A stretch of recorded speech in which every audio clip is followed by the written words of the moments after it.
당신이 지금 이 영상을 보고 있다는 것은 아마도 마음 깊은 곳에서 느끼고 있는 어떤 아픔 때문일 것입니다. 믿었던 사람에게 배신당한 그 순간의 충격 세상이 무너져 내리는 듯한 절망감, 그리고 무엇보다도 자신에 대한 깊은 의문들 말입니다. 내가 뭘 잘못했을까?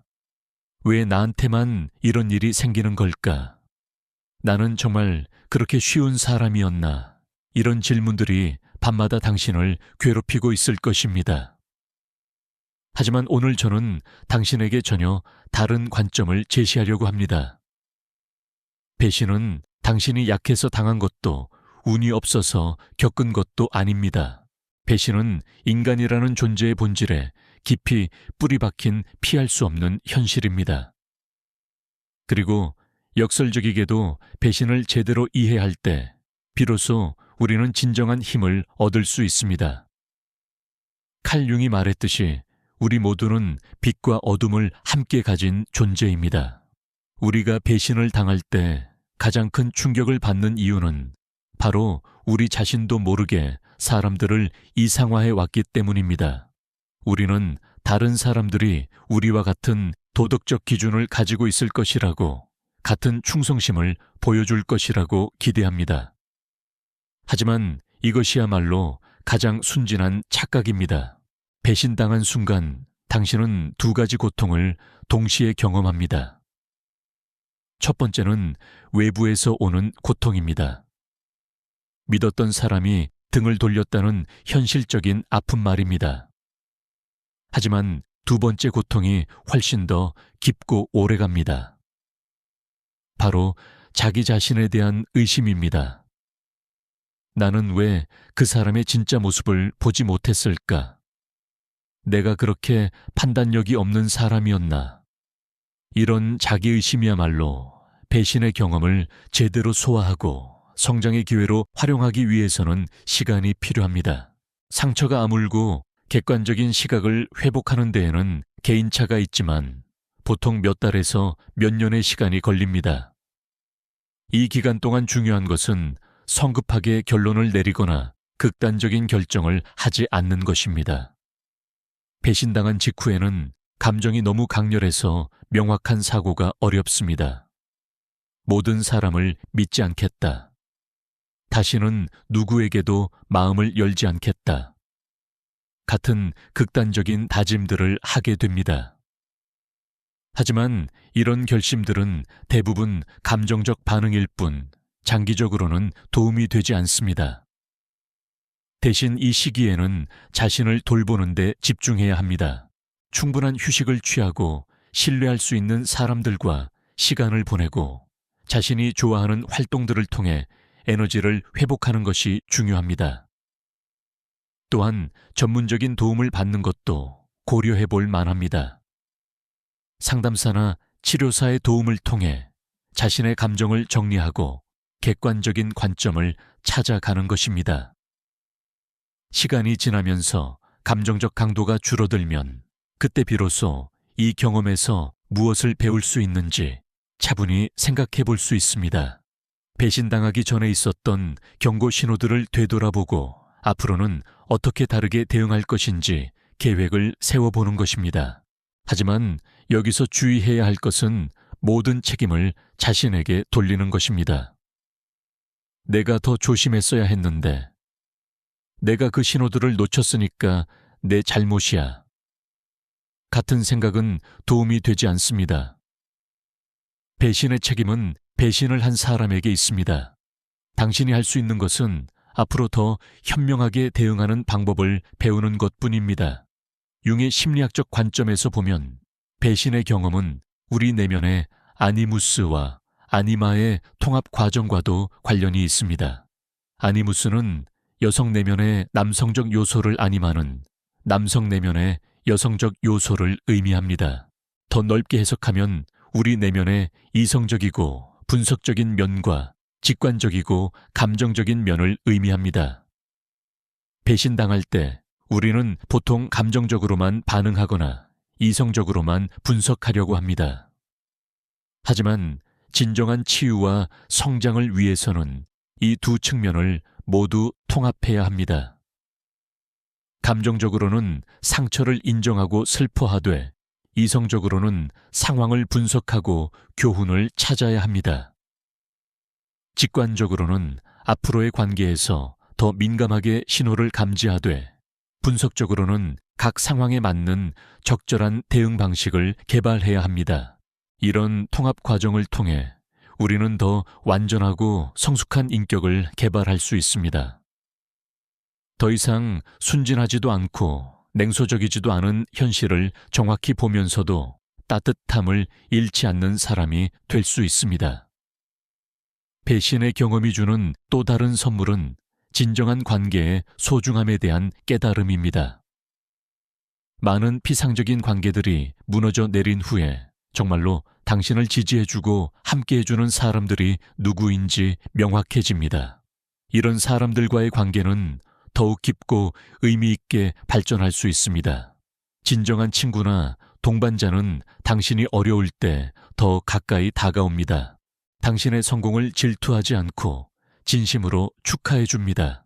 당신이 실수를 해도 등을 돌리지 않고 함께 해결책을 찾아줍니다. 이런 관계들은 시간이 지날수록 더욱 단단해지고 소중해집니다. 배신의 경험은 또한 우리에게 자기 의존의 중요성을 가르쳐 줍니다. 다른 사람들의 인정이나 사랑에 의존해서 자신의 가치를 확인하던 패턴에서 벗어나 스스로 자신의 가치를 인정하고 사랑할 수 있게 됩니다. 이것은 고립을 의미하는 것이 아니라 건강한 관계의 기초가 되는 내적 안정감을 의미합니다. 자기 의존이 확립되면 관계에 대한 접근 방식도 달라집니다. 더 이상 관계를 통해 자신의 결핍을 채우려고 하지 않고 서로를 풍요롭게 해주는 상호 보완적인 관계를 추구하게 됩니다. 필요에서 비롯된 관계가 아니라 선택에서 비롯된 관계를 만들어 갑니다. 이런 변화는 하루아침에 일어나지 않습니다. 오랜 시간에 걸친 내적 작업이 필요합니다.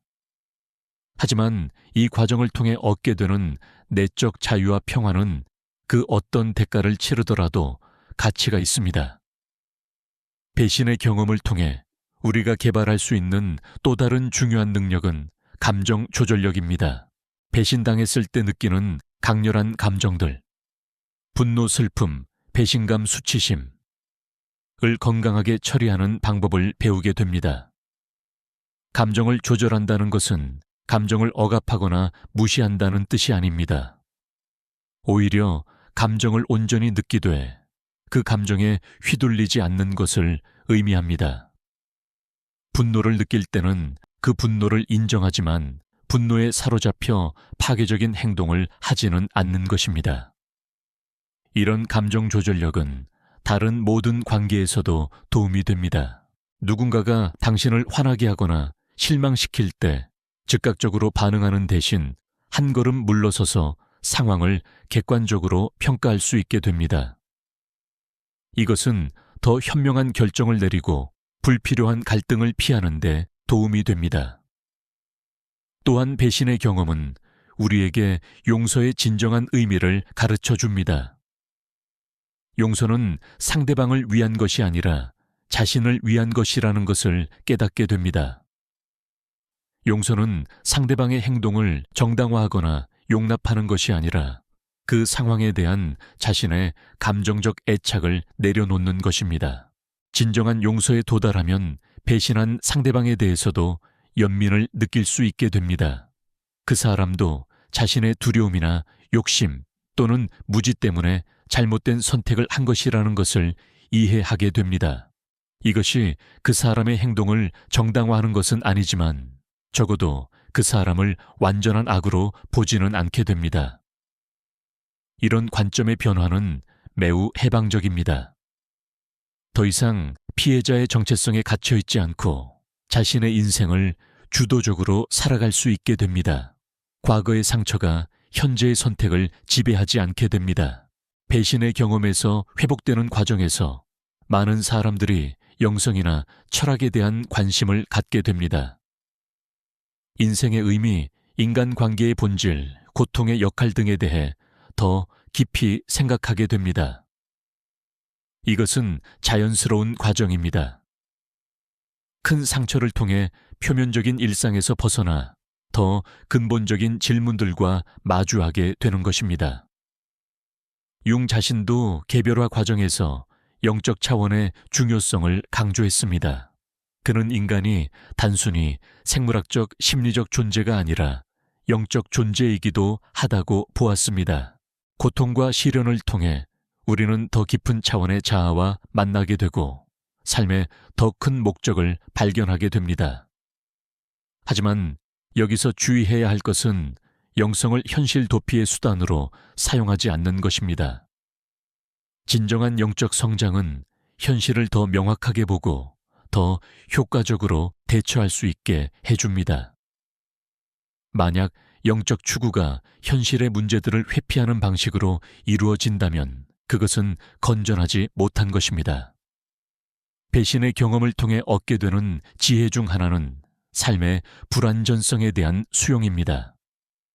완벽한 관계, 완벽한 상황, 완벽한 결과를 기대하지 않게 됩니다. 대신 불완전함 속에서도 의미와 아름다움을 찾을 수 있게 됩니다. 이것은 체념이나 포기와는 다릅니다. 오히려 현실을 있는 그대로 받아들이면서도 계속해서 개선하려고 노력하는 성숙한 태도입니다. 실망하더라도 절망하지 않고 상처받더라도 마음을 완전히 닫지 않는 유연성을 갖게 됩니다. 배신의 경험은 또한 우리에게 시간의 관점에서 삶을 바라보는 법을 가르쳐 줍니다. 당장의 고통이나 실망이 영원히 지속될 것 같지만 실제로는 모든 것이 변화한다는 것을 배우게 됩니다. 지금의 어둠도 지나갈 것이고 새로운 기회와 관계들이 올 것이라는 희망을 갖게 됩니다. 이런 시간 감각의 변화는 매우 중요합니다. 단기적인 감정에 휘둘리지 않고 장기적인 관점에서 결정을 내릴 수 있게 됩니다. 당장의 분노나 복수심보다는 자신의 장기적인 성장과 행복을 우선시하게 됩니다. 실제로 배신당한 경험이 있는 사람들을 오랫동안 관찰해보면 그 경험을 잘 소화한 사람들은 더 강하고 지혜롭고 따뜻한 사람이 되어 있는 것을 볼 수 있습니다. 그들은 여전히 사람들을 사랑하고 신뢰하지만 더 현명하게 그렇게 합니다. 더 이상 순진하지 않지만 냉소적이지도 않습니다. 현실적이면서도 희망적입니다. 이런 사람들과 함께 있으면 독특한 평화로움을 느낄 수 있습니다. 그들은 다른 사람들을 판단하거나 조종하려고 하지 않습니다.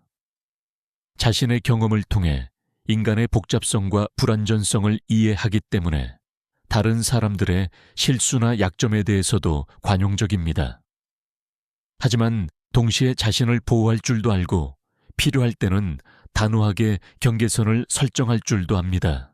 이것이야말로 배신의 경험을 진정한 힘으로 바꾼 결과입니다. 피해자에서 생존자로, 생존자에서 지혜로운 멘토로 변화한 것입니다. 이런 사람들은 자신과 비슷한 경험을 하는 다른 사람들에게 희망과 지혜를 전해줄 수 있습니다. 하지만 이런 변화에 도달하기까지는 많은 시간과 노력이 필요합니다. 그리고 이 과정에서 중요한 것은 혼자 견디려고 하지 않는 것입니다. 신뢰할 수 있는 사람들의 도움을 받고 필요하다면 전문적인 지원도 구하는 것이 현명합니다. 또한 자신과 비슷한 경험을 한 다른 사람들과 연결되는 것도 도움이 됩니다. 서로의 이야기를 나누고 서로에게서 배우며 서로를 격려하는 과정을 통해 치유가 가속화될 수 있습니다. 혼자서는 보이지 않던 관점들이 다른 사람들의 경험을 통해 명확해질 수 있습니다. 배신의 경험을 힘으로 바꾸는 과정에서 우리가 개발하게 되는 가장 중요한 자질 중 하나는 회복 탄력성입니다. 회복 탄력성이란 어려운 상황에서 다시 일어날 수 있는 능력 실패나 좌절에서 배우고 성장할 수 있는 능력을 의미합니다. 배신당한 경험이 있는 사람은 이미 인생에서 일어날 수 있는 가장 어려운 상황 중 하나를 겪어본 것입니다. 그리고 그것을 견뎌내고 여기까지 왔다는 것 자체가 큰 성취입니다. 이런 경험은 앞으로 마주할 수 있는 다른 어려움들에 대한 자신감을 줍니다. 나는 그보다 더 어려운 일도 겪어봤고 그것도 이겨냈으니까 이것도 해낼 수 있어 라는 내적 확신을 갖게 됩니다.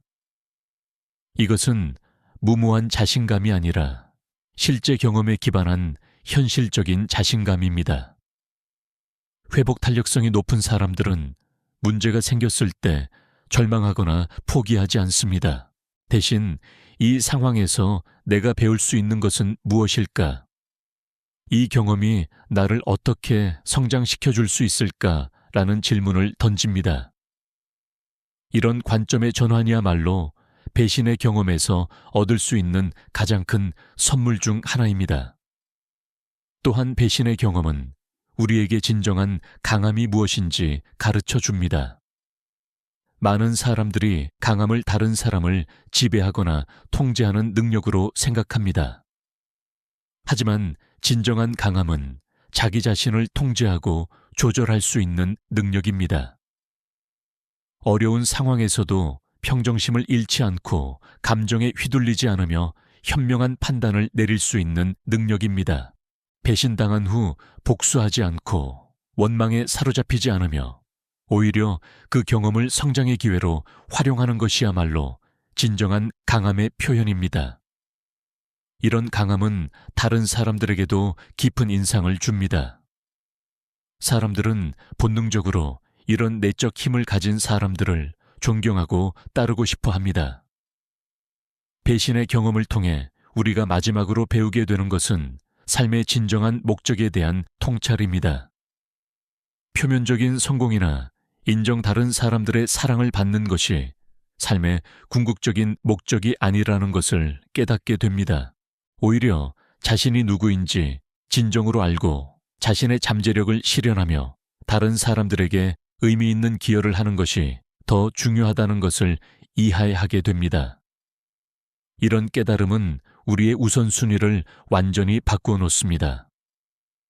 더 이상 다른 사람들의 인정을 받기 위해 자신을 속이지 않습니다.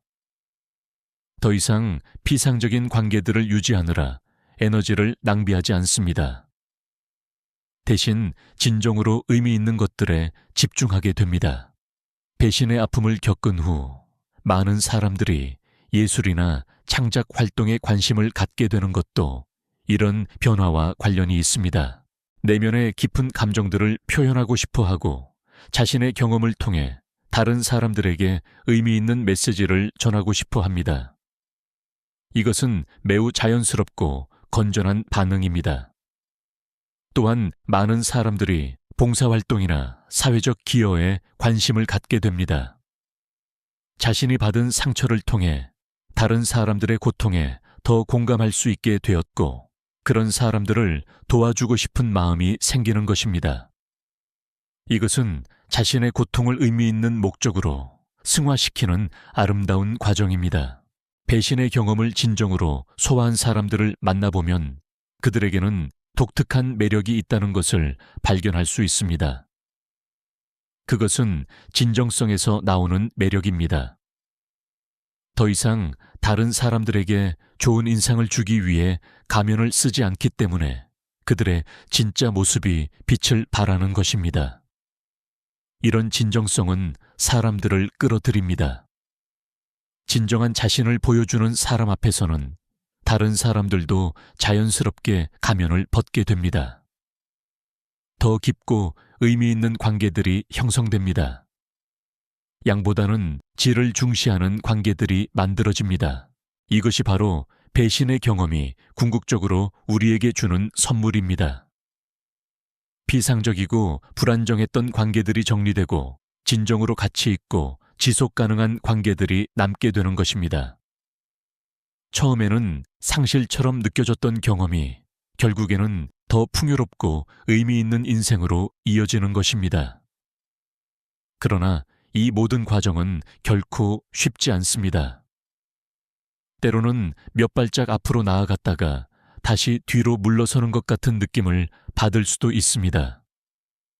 좋아졌다고 생각했는데 갑자기 다시 분노나 슬픔이 밀려올 수도 있습니다. 이것은 모두 정상적인 과정입니다. 치유는 직선적으로 진행되지 않습니다. 나선형으로 진행됩니다. 때로는 같은 자리를 맴도는 것 같지만 실제로는 조금씩 위로 올라가고 있습니다. 중요한 것은 포기하지 않는 것입니다. 자신에게 인내심을 갖고 이 과정을 신뢰하는 것입니다. 또한 완벽한 치유를 기대하지 않는 것도 중요합니다. 배신의 경험은 우리 인생의 일부가 되었고 그 자체가 잘못된 것은 아닙니다. 목표는 그 경험을 없애는 것이 아니라 그 경험과 평화롭게 공존하면서 그것을 지혜와 힘의 원천으로 활용하는 것입니다. 배신당한 경험이 있는 사람들이 자주 하는 질문 중 하나는 언제쯤 정상으로 돌아갈 수 있을까?입니다. 하지만 이것은 잘못된 질문일 수 있습니다.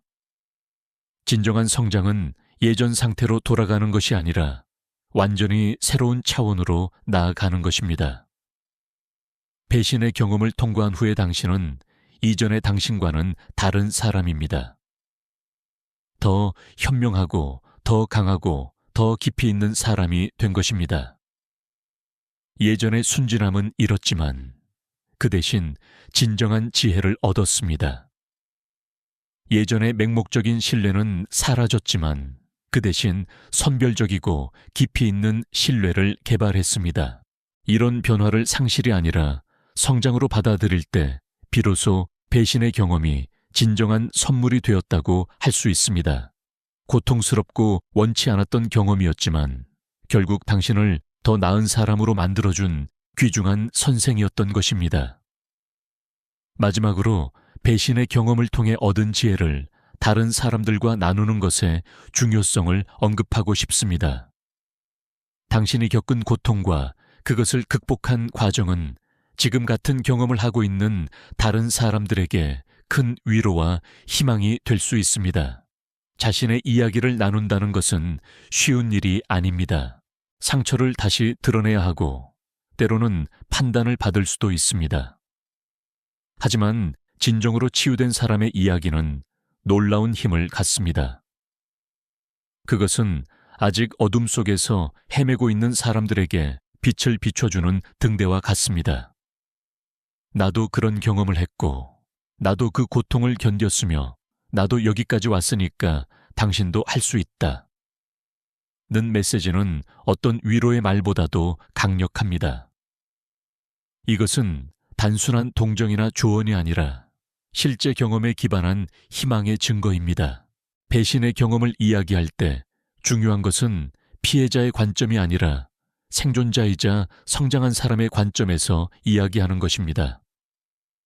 여전히 분노하고 원망하는 이야기가 아니라 그 경험을 통해 무엇을 배웠고 어떻게 성장했는지를 중심으로 이야기하는 것입니다. 이런 이야기를 들은 사람들은 자신의 상황에 대해서도 새로운 관점을 갖게 됩니다. 내 경험도 결국 나를 성장시켜 줄 수 있구나. 이 고통에도 의미가 있을 수 있구나 라는 희망을 갖게 됩니다. 또한 당신의 이야기는 배신의 경험이 없는 사람들에게도 도움이 될 수 있습니다.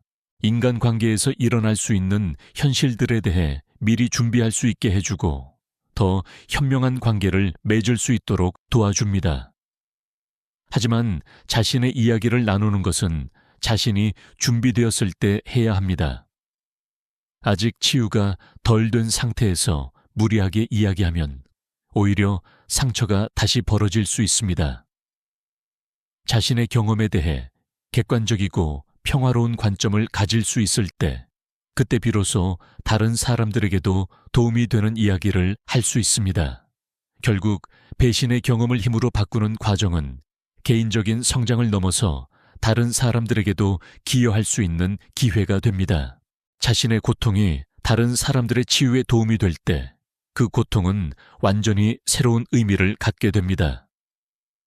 더 이상 단순한 상처가 아니라 지혜와 연민의 원천이 되는 것입니다. 이것이야말로 배신의 경험이 우리에게 줄 수 있는 최종적인 선물입니다. 개인적인 상처를 인류 전체의 성장에 기여하는 자원으로 변환시키는 것. 자신만의 고통을 넘어서서 더 큰 목적과 연결되는 것. 이런 관점에서 볼 때 배신의 경험은 더 이상 피해야 할 재앙이 아니라 깊은 성장과 기여의 기회가 됩니다. 물론 이런 관점에 도달하기까지는 오랜 시간이 걸릴 수 있습니다. 그리고 모든 사람이 반드시 이런 단계까지 가야 하는 것도 아닙니다.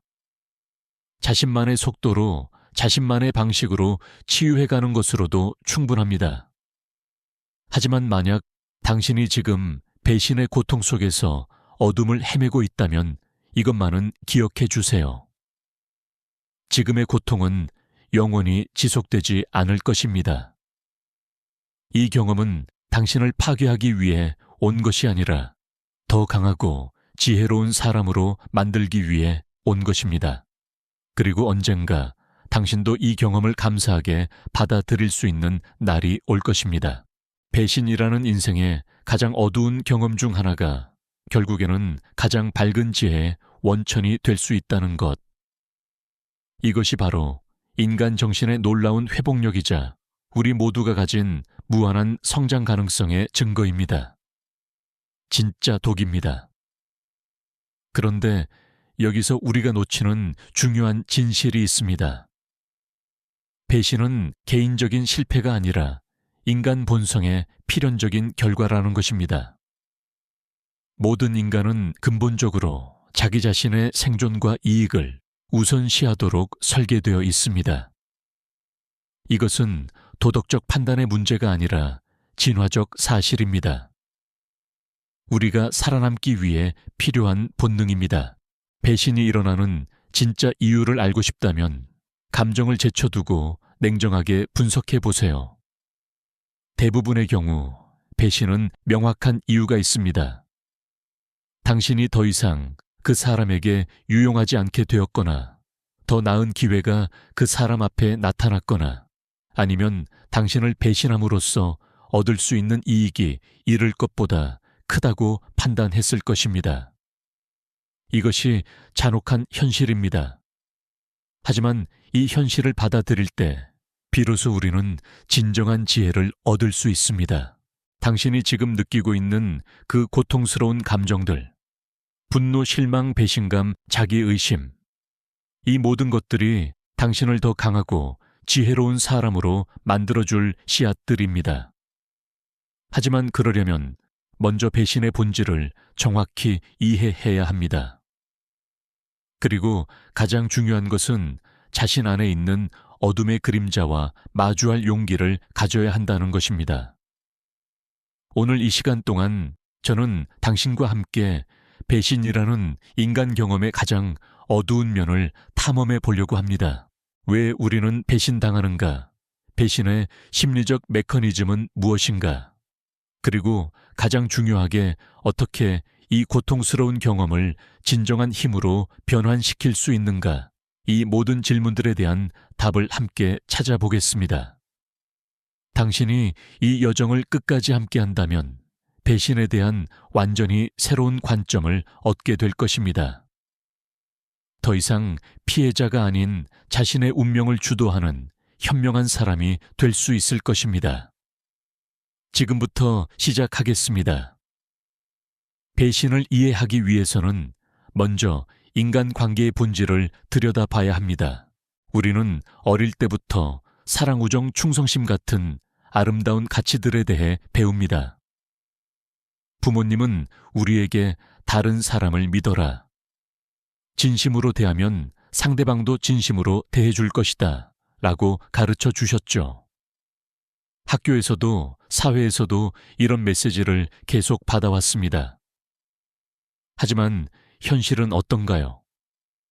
우리가 성인이 되어 실제 세상과 마주하면서 경험하는 것은 이런 이상적인 가르침과는 많이 다른 모습입니다. 사람들은 상황에 따라 변하고 이익에 따라 움직이고 때로는 우리를 실망시킵니다. 이것이 잘못된 것일까요? 아니면 우리의 기대가 비현실적이었던 것일까요?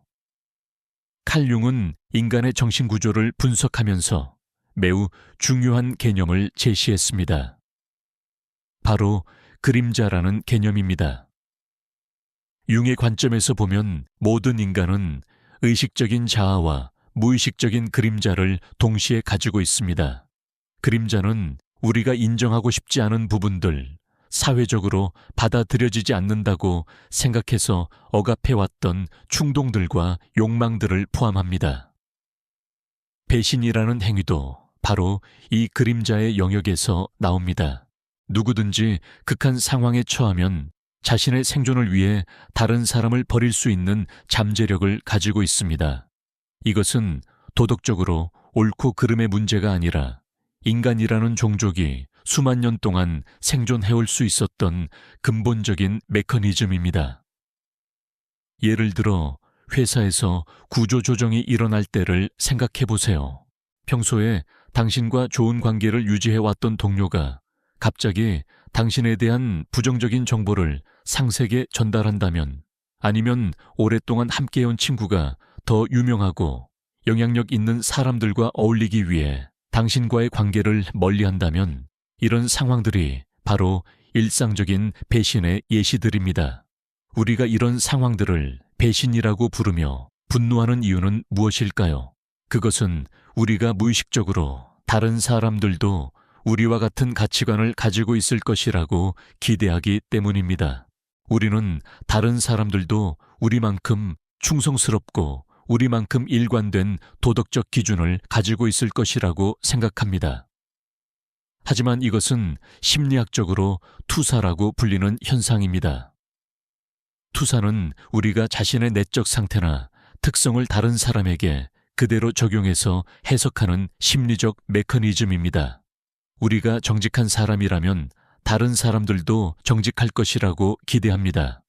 우리가 약속을 중요하게 생각한다면 다른 사람들도 약속을 똑같이 중요하게 생각할 것이라고 믿습니다. 하지만 이것은 착각입니다. 모든 사람은 서로 다른 가치관과 우선순위를 가지고 있습니다. 더 깊이 들어가서 배신의 심리적 메커니즘을 분석해 보겠습니다. 배신이 일어나는 순간 가해자와 피해자 사이에는 복잡한 심리적 역학관계가 작동합니다. 배신을 하는 사람 입장에서는 그 순간 자신의 행동을 정당화할 수 있는 내적 논리를 만들어냅니다. 상황이 어쩔 수 없었다. 나도 살아야 한다. 원래 그럴 생각은 아니었는데 시간이 지나면 이해해 줄 것이다. 같은 합리화 과정을 거칩니다. 반면에 배신당한 사람은 완전히 다른 심리적 과정을 겪습니다. 처음에는 믿을 수 없다는 부정의 단계를 거칩니다. 이건 분명히 오해일 거야. 뭔가 다른 이유가 있을 거야 라고 생각하면서 현실을 받아들이기를 거부합니다. 그 다음에는 분노가 폭발합니다. 상대방에 대한 원망과 함께 자기 자신에 대한 분노도 함께 나타납니다. 내가 왜 그렇게 순진했을까? 하지만 가장 파괴적인 단계는 그 다음에 오는 자기 의심과 우울입니다. 배신당한 경험은 우리의 판단력 전체에 대한 신뢰를 흔들어 버립니다.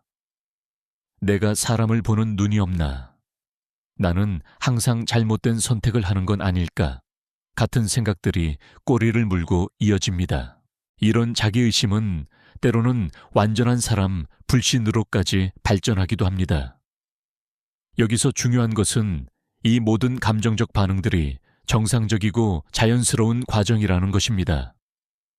당신이 지금 느끼고 있는 고통과 혼란은 당신이 약해서가 아니라 당신이 인간이기 때문입니다. 하지만 이 과정에서 머물러서는 안 됩니다. 진정한 치유와 성장을 위해서는 더 깊은 이해가 필요합니다. 배신을 당할 때 우리가 경험하는 또 다른 차원의 고통이 있습니다. 바로 침묵하는 배신입니다. 이것은 직접적으로 당신을 해치지는 않지만 당신이 어려움에 처했을 때 도움의 손길을 내밀지 않는 사람들을 의미합니다. 당신을 직접 공격하지는 않지만 다른 사람이 당신을 공격할 때 방관하는 사람들 말입니다. 이런 침묵하는 배신은 때로는 직접적인 배신보다 더 큰 상처를 줍니다. 왜냐하면 우리는 적어도 우리를 좋아한다고 생각했던 사람들, 우리와 좋은 관계를 유지해왔다고 믿었던 사람들이 중요한 순간에 우리 편에 서지 않는다는 사실을 깨닫게 되기 때문입니다. 이것은 우리의 사회적 연결망에 대한 근본적인 환상을 깨뜨려 버립니다. 한국 사회에서는 특히 이런 침묵하는 배신이 많이 나타납니다. 직장에서, 학교에서, 심지어 가족 관계에서도 사람들은 갈등을 피하고 싶어 합니다. 누군가 부당한 대우를 받고 있어도 나까지 휘말리기 싫다는 이유로 침묵을 선택합니다. 이것도 하나의 배신입니다. 적극적으로 해를 끼치지는 않았지만 필요한 순간에 도움을 주지 않았다는 점에서 배신인 것입니다. 그렇다면 우리는 어떻게 이런 배신들을 이해하고 받아들여야 할까요? 칼 융의 개별화 과정 개념을 통해 이 문제에 접근해 보겠습니다. 개별화 과정이란 개인이 자신의 참된 모습을 발견하고 독립적인 존재로 성숙해가는 심리적 여정을 말합니다. 이 과정에서 배신의 경험은 피할 수 없는, 그리고 반드시 필요한 통과 의례와 같은 역할을 합니다. 배신을 당한다는 것은 결국 우리가 타인에게 의존해왔던 감정적, 심리적 구조가 무너진다는 의미입니다. 처음에는 이것이 끔찍한 상실처럼 느껴지지만 더 깊은 관점에서 보면 이것은 진정한 자립을 위한 필수적인 과정입니다. 우리는 다른 사람들의 승인과 지지에 의존하며 살아왔는데 배신의 경험을 통해 비로소 자신만의 내적 힘을 개발할 수 있게 됩니다. 배신당한 후 가장 중요한 것은 복수나 원망이 아니라 자기 성찰입니다. 왜 나는 그 사람의 진짜 모습을 보지 못했을까? 라는 질문을 던져야 합니다. 하지만 이 질문을 자기 비난의 도구로 사용해서는 안 됩니다. 대신 이것을 자기 이해와 성장의 기회로 활용해야 합니다. 대부분의 경우 우리가 배신당하는 이유는 우리 자신이 무의식적으로 다른 사람들에게 보내온 신호들과 관련이 있습니다. 예를 들어 항상 다른 사람의 요구에 순종적으로 반응해 왔다면 사람들은 당신을 쉽게 이용할 수 있는 대상으로 인식할 수 있습니다. 자신의 의견을 명확하게 표현하지 않고 항상 타협하려고만 한다면 사람들은 당신의 입장을 대수롭지 않게 여길 수 있습니다. 이것은 당신이 잘못되었다는 말이 아닙니다. 당신의 그런 특성들, 친절한 배려심, 타협적 성향, 은 모두 훌륭한 인간적 자질들입니다. 문제는 이런 자질들을 언제 어떻게 누구에게 보여주느냐 하는 것입니다. 무차별적으로 모든 사람에게 같은 수준의 친절과 신뢰를 보여준다면 그중 일부는 당신의 그런 선량함을 이용하려고 할 것입니다. 윤근 이와 관련해서 매우 중요한 통찰을 제시했습니다. 그는 우리가 다른 사람들에게 보여주는 페르소나와 우리의 진짜 자아 사이의 균형을 찾아야 한다고 말했습니다. 페르소나는 우리가 사회적 상황에서 착용하는 가면과 같은 것입니다. 이 가면 자체는 나쁜 것이 아닙니다. 사회생활을 위해서는 필요한 도구입니다. 하지만 문제는 우리가 이 페르소나와 진짜 자아를 혼동할 때 발생합니다. 우리가 착한 사람이라는 페르소나에만 집착한다면 필요할 때 단호하게 아니요 라고 말할 수 있는 능력을 잃어버립니다. 우리가 친근한 사람이라는 이미지에만 매달린다면 상대방의 진짜 의도를 냉정하게 판단할 수 있는 객관성을 잃어버립니다. 배신의 경험은 바로 이런 페르소나의 한계를 적나라하게 보여주는 거울과 같습니다. 당신이 지금까지 유지해왔던 사회적 가면이 더 이상 당신을 보호해주지 못한다는 것을 알려주는 신호입니다. 처음에는 이것이 두렵고 혼란스럽겠지만 실제로는 더 진정하고 강한 자아를 개발할 수 있는 기회가 열린 것입니다. 그렇다면 구체적으로 어떻게 배신의 경험을 힘으로 바꿀 수 있을까요? 첫 번째 단계는 현실을 있는 그대로 받아들이는 것입니다. 배신한 사람을 변화시키려고 노력하거나 관계를 원래대로 회복시키려고 애쓰는 것은 대부분 시간과 에너지의 낭비입니다. 사람들은 자신이 변화하고 싶을 때만 변화합니다. 당신이 아무리 노력해도 다른 사람을 강제로 변화시킬 수는 없습니다. 대신 당신이 집중해야 할 것은 이 경험에서 무엇을 배울 수 있는가 하는 점입니다. 배신당하기 전에 있었던 경고 신호들을 되돌아보세요. 분명히 있었을 것입니다. 상대방이 다른 사람들을 대하는 방식, 어려운 상황에서 보여준 반응들, 자신의 이익과 다른 사람의 이익이 충돌할 때의 선택들. 이런 것들이 모두 그 사람의 진짜 성격을 보여주는 단서들이었습니다. 우리가 이런 신호들을 놓치는 이유는 두 가지입니다. 첫째는 우리가 보고 싶은 것만 보려고 하기 때문입니다. 그 사람과의 관계가 우리에게 어떤 이익이나 만족을 주고 있다면 불편한 진실은 무시하고 좋은 면만 보려고 합니다. 둘째는 우리가 갈등을 피하고 싶어 하기 때문입니다. 상대방의 문제 행동을 지적하면 관계가 불편해질 수 있으니까 그냥 넘어가려고 합니다. 하지만 진정한 지혜는 이런 경고 신호들을 민감하게 감지하고 적절하게 대응할 수 있는 능력을 기르는 것입니다. 이것은 사람을 불신하라는 뜻이 아닙니다. 대신 사람들을 더 정확하게 이해하고 각 상황에 맞는 적절한 수준의 신뢰를 보여주는 것입니다. 예를 들어 새로 만난 사람에게는 작은 것부터 시작해서 점진적으로 신뢰를 쌓아가는 것이 현명합니다. 처음부터 중요한 비밀을 털어놓거나 큰 호의를 베풀기보다는 상대방이 작은 약속들을 어떻게 지키는지 관찰해보세요. 시간 약속을 잘 지키는가? 다른 사람들에 대해 어떻게 이야기하는가? 자신에게 불리한 상황에서는 어떻게 반응하는가? 이런 일상적인 행동들이 그 사람의 진짜 성격을 보여주는 지표들입니다. 또한 관계에서 균형을 유지하는 것이 중요합니다. 일방적으로 주기만 하는 관계는 건강하지 않습니다.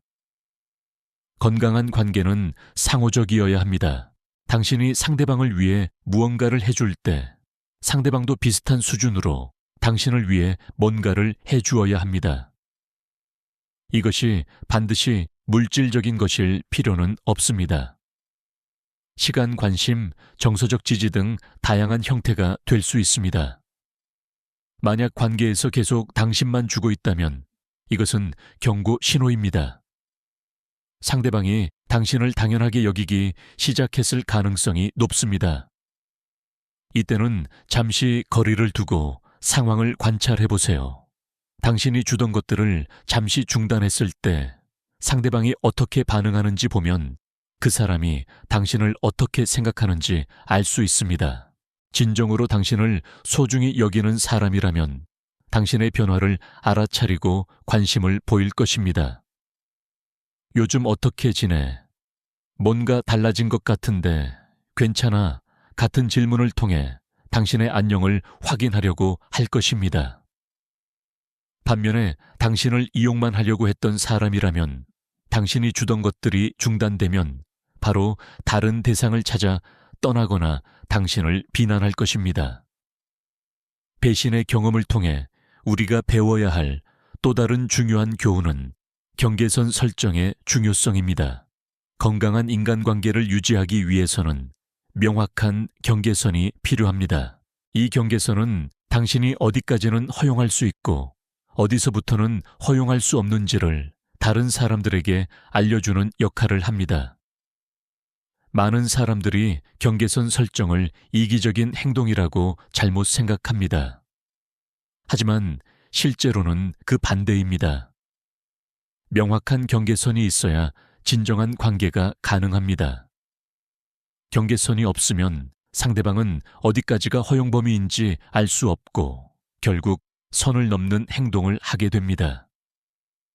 그리고 그때서야 갑자기 화를 내거나 관계를 끊어버린다면 상대방 입장에서는 이해할 수 없는 일이 됩니다.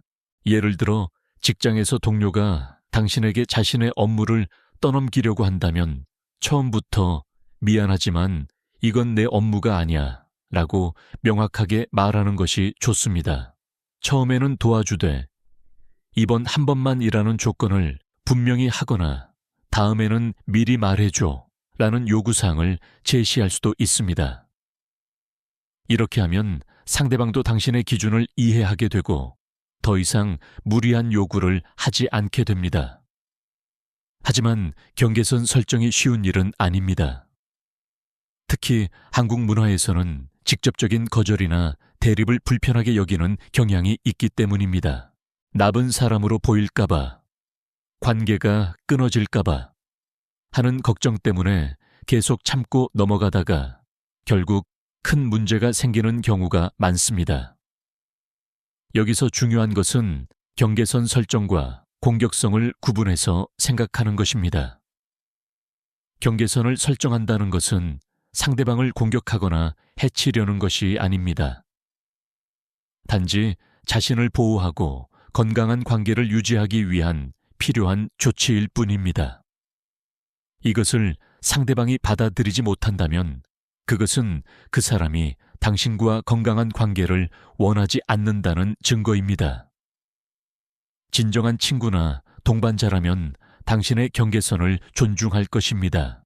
당신이 아니요라고 말할 때 그것을 받아들이고 당신의 개인적인 공간과 시간을 침범하지 않을 것입니다. 만약 누군가가 당신의 경계선을 계속 무시하고 밀어붙인다면 그 사람은 당신을 존중하지 않는다는 뜻입니다. 배신의 경험에서 회복되는 과정에서 우리가 반드시 거쳐야 할 단계가 있습니다. 바로 용서의 과정입니다.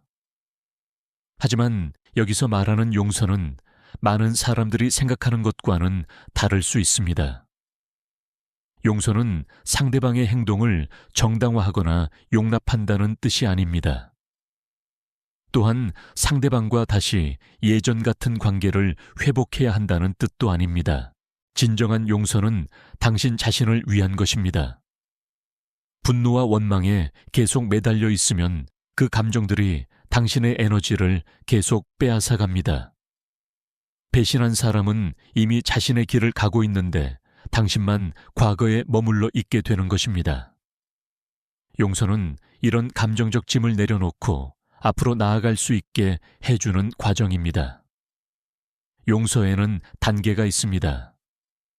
첫 번째 단계는 상황을 있는 그대로 받아들이는 것입니다. 이런 일이 일어났고 나는 상처를 받았다는 사실을 인정하는 것입니다. 이때 중요한 것은 자신의 감정을 억압하지 않는 것입니다. 분노도 실망도 슬픔도 모두 자연스러운 반응입니다. 이런 감정들을 느끼는 것 자체는 잘못된 것이 아닙니다. 두 번째 단계는 상대방도 불완전한 인간이라는 것을 받아들이는 것입니다. 상대방이 당신을 배신한 것은 분명히 잘못된 행동이지만 그것이 그 사람의 전부를 정의하지는 않습니다. 사람은 복잡한 존재입니다. 좋은 면도 있고 나쁜 면도 있습니다. 때로는 옳은 선택을 하기도 하고 때로는 그르친 선택을 하기도 합니다. 세 번째 단계는 이 경험에서 얻을 수 있는 교훈에 집중하는 것입니다. 당신이 이 고통스러운 경험을 통해 무엇을 배웠는가? 어떤 면에서 더 현명해졌는가? 앞으로는 어떻게 다르게 행동할 것인가? 이런 질문들에 집중하면 점차적으로 분노와 원망이 지혜와 통찰로 변화하기 시작합니다. 마지막 단계는 이 경험을 당신의 성장 스토리의 일부로 통합하는 것입니다. 배신의 경험은 당신을 파괴시키려고 온 것이 아닙니다. 오히려 당신을 더 강하고 지혜로운 사람으로 만들어주기 위해 온 것입니다. 이것을 깨달을 때 비로소 진정한 용서가 일어납니다. 용서가 완성되면 배신한 상대방에 대해서도 새로운 관점을 갖게 됩니다. 더 이상 그 사람을 악마화하지도 않고 피해자 의식에 빠져 있지도 않습니다. 그냥 그런 일이 있었구나 라고 담담하게 받아들일 수 있게 됩니다. 이것이 진정한 자유입니다. 하지만 용서가 관계의 회복을 의미하지는 않는다는 점을 명심해야 합니다. 당신이 누군가를 용서했다고 해서 반드시 그 사람과 다시 가까운 관계를 맺어야 하는 것은 아닙니다. 용서는 용서이고 관계의 재설정은 별개의 문제입니다. 관계를 회복할지 여부는 여러 가지 실용적인 고려사항들을 바탕으로 결정해야 합니다. 상대방이 진정으로 자신의 행동을 반성하고 있는가, 비슷한 상황에서 다르게 행동할 의지와 능력을 보여주고 있는가, 그리고 무엇보다도 이 관계가 당신의 삶에 정말 도움이 되는가, 이런 질문들을 냉정하게 고려한 후에 결정해야 합니다. 많은 경우 완전한 관계 회복보다는 적절한 거리를 유지하는 것이 더 현명한 선택일 수 있습니다. 예를 들어 직장 동료라면 업무상 필요한 만큼만 상호작용하고 개인적인 친분은 유지하지 않는 것입니다. 가족 구성원이라면 최소한의 예의는 지키되 깊은 신뢰관계는 기대하지 않는 것입니다. 이것은 냉정하거나 비정한 태도가 아닙니다. 오히려 현실을 정확하게 인식하고 그에 맞게 대응하는 성숙한 태도입니다. 모든 사람과 같은 수준의 친밀감을 유지할 필요도 없고 유지할 수도 없습니다. 각 사람과의 관계는 그 사람의 신뢰성과 당신에 대한 태도에 맞는 적절한 수준에서 설정되어야 합니다. 배신의 경험을 통해 우리가 개발할 수 있는 또 다른 중요한 능력은 직관력의 향상입니다. 직관이란 논리적 분석보다 먼저 작동하는 즉각적인 인식 능력을 말합니다. 우리가 누군가를 처음 만났을 때 느끼는 첫 인상이나 어떤 상황에서 갑자기 드는 불편한 느낌 같은 것들이 모두 직관의 범주에 속합니다. 배신당하기 전에 대부분의 사람들은 이런 직관적 신호들을 받았을 것입니다. 뭔가 이상한데, 이 사람 말이 앞뒤가 안 맞네. 왜 내가 불편하지? 같은 느낌들 말입니다. 하지만 우리는 종종 이런 직감을 무시하고 논리적으로 설명하려고 노력합니다. 내가 너무 예민한 건 아닐까? 증거도 없는데 사람을 의심하면 안 되지. 같은 생각으로 자신의 직관을 억압합니다. 하지만 융의 관점에서 보면 직관은 무의식에서 오는 매우 중요한 정보입니다. 우리의 무의식은 의식보다 훨씬 더 많은 정보를 처리하고 분석할 수 있습니다. 상대방의 미세한 표정 변화, 말투의 미묘한 변화 행동 패턴에 작은 불일치 등을 모두 감지해서 종합적으로 판단한 결과가 직관으로 나타나는 것입니다. 따라서 배신의 경험 이후에는 이런 직관적 신호들을 더 진지하게 받아들여야 합니다. 물론 직감만으로 사람을 판단해서는 안 됩니다. 하지만 직감이 경고하는 상황에서는 더 조심스럽게 관찰하고 더 천천히 신뢰를 쌓아가는 것이 현명합니다. 예를 들어 새로 만난 사람이 자신에 대해 이야기할 때 뭔가 일관성이 없다는 느낌이 든다면 그냥 넘어가지 말고 더 자세히 관찰해 보세요. 그 사람이 다른 사람들과 상호작용하는 방식도 주의 깊게 보세요. 서비스업 종사자들을 어떻게 대하는가, 자신보다 권력이 없는 사람들에게는 어떤 태도를 보이는가, 이런 것들이 모두 그 사람의 진짜 성격을 보여주는 지표들입니다. 또한 언행불일치를 민감하게 감지하는 능력도 개발해야 합니다. 말로는 당신을 중요하게 생각한다고 하면서도 실제 행동에서는 그렇지 않은 사람들이 있습니다. 말로는 약속을 중요하게 생각한다고 하면서도 실제로는 약속을 자주 어기는 사람들이 있습니다. 이런 불일치는 그 사람이 자신의 진짜 가치관을 숨기고 있거나 자기 자신도 자신의 진짜 모습을 모르고 있다는 신호입니다.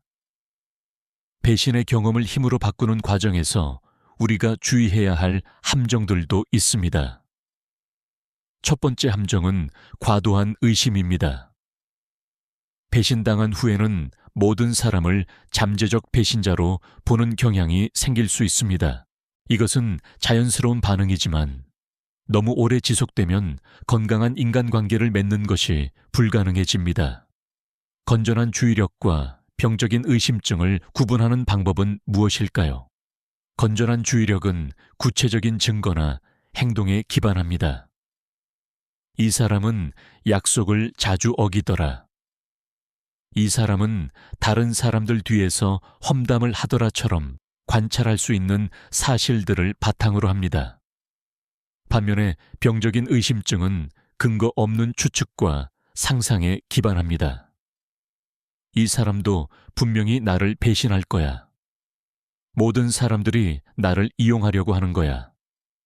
같은 일반화된 두려움입니다. 두 번째 함정은 완벽한 사람을 찾으려는 욕구입니다. 배신당한 후에는 다시는 이런 일을 당하지 않겠다는 생각에 완벽한 사람만을 찾으려고 할 수 있습니다. 하지만 완벽한 사람은 존재하지 않습니다. 모든 인간은 약점과 한계를 가지고 있습니다. 중요한 것은 완벽한 사람을 찾는 것이 아니라 그 사람의 약점이 당신이 받아들일 수 있는 수준인지 판단하는 것입니다. 예를 들어 어떤 사람은 시간관념이 좀 느슨할 수 있습니다. 이것은 분명히 단점이지만 그 사람이 정직하고 신뢰할 수 있는 사람이라면 충분히 받아들일 수 있는 단점입니다. 반면에 어떤 사람은 시간은 정확하지만 다른 사람들을 조종하려고 하는 성향이 있을 수 있습니다. 이런 성향은 훨씬 더 심각한 문제입니다. 세 번째 함정은 복수에 대한 집착입니다. 배신당한 후에는 상대방에게 복수하고 싶은 욕구가 생기는 것이 자연스럽습니다. 내가 당한 만큼 저 사람도 당해봐야 해 라는 생각이 들 수 있습니다. 하지만 복수에 집착하면 결국 자신만 더 큰 상처를 입게 됩니다. 복수는 일시적인 만족감을 줄 수는 있지만 근본적인 문제를 해결해 주지는 않습니다. 오히려 복수를 계획하고 실행하는 과정에서 당신의 시간과 에너지가 낭비되고 당신 자신도 배신했던 사람과 비슷한 수준으로 떨어질 위험이 있습니다. 가장 좋은 복수는 당신 자신이 더 나은 사람이 되는 것입니다. 네 번째 함정은 피해자 정체성에 안주하는 것입니다. 배신당한 경험은 분명히 고통스럽고 부당한 일입니다. 하지만 이 경험을 자신의 정체성으로 고착화시켜서는 안 됩니다. 나는 배신당한 사람이야. 세상은 원래 불공평해. 같은 생각에 계속 머물러 있으면 성장과 변화의 기회를 놓치게 됩니다. 피해자에서 생존자로, 그리고 생존자에서 성장하는 사람으로 정체성을 바꾸어야 합니다. 배신의 경험은 당신에게 일어난 일 중 하나일 뿐 당신의 전부를 정의하지는 않습니다. 당신은 그 경험보다 훨씬 더 크고 복잡하고 가능성이 많은 존재입니다. 배신의 경험을 통해 우리가 궁극적으로 도달해야 할 목표는 무엇일까요? 그것은 바로 진정한 자립입니다. 여기서 말하는 자립은 단순히 다른 사람에게 의존하지 않는다는 뜻이 아닙니다. 오히려 건강한 의존과 독립 사이의 균형을 찾는 것입니다. 진정한 자립이란 다른 사람들과 좋은 관계를 유지하면서도 그 관계들이 무너진다고 해서 자신의 정체성이나 가치가 흔들리지 않는 상태를 말합니다. 다른 사람들의 인정이나 사랑을 받으면 기쁘지만 그것이 없어도 자신의 가치를 알고 있는 상태입니다. 다른 사람들과 함께 있을 때 즐겁지만 혼자 있을 때도 평화로운 상태입니다. 이런 자립을 이루기 위해서는 자기 자신과의 관계를 발전시켜야 합니다. 많은 사람들이 다른 사람들과의 관계에만 신경 쓰고 자기 자신과의 관계는 소홀히 합니다. 하지만 자기 자신과 좋은 관계를 맺지 못한 사람은 다른 사람과도 진정한 관계를 맺기 어렵습니다. 자기 자신과의 관계를 발전시키는 방법은 여러 가지가 있습니다. 첫째는 자기 관찰입니다. 자신의 감정, 생각, 행동 패턴을 객관적으로 관찰하는 연습을 해야 합니다. 왜 특정 상황에서 특정한 감정이 일어나는가?